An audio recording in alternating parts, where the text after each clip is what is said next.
ప్రజలారా, ఈ దృశ్యాన్ని చూడండి.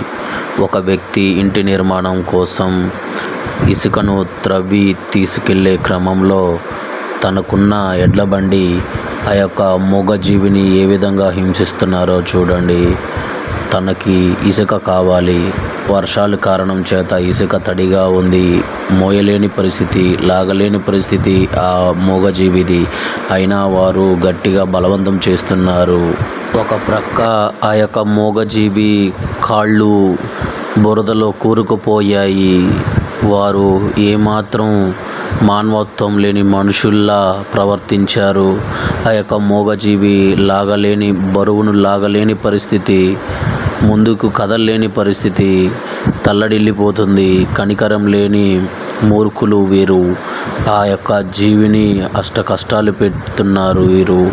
ఒక్కసారి ఇలా చేయకండి.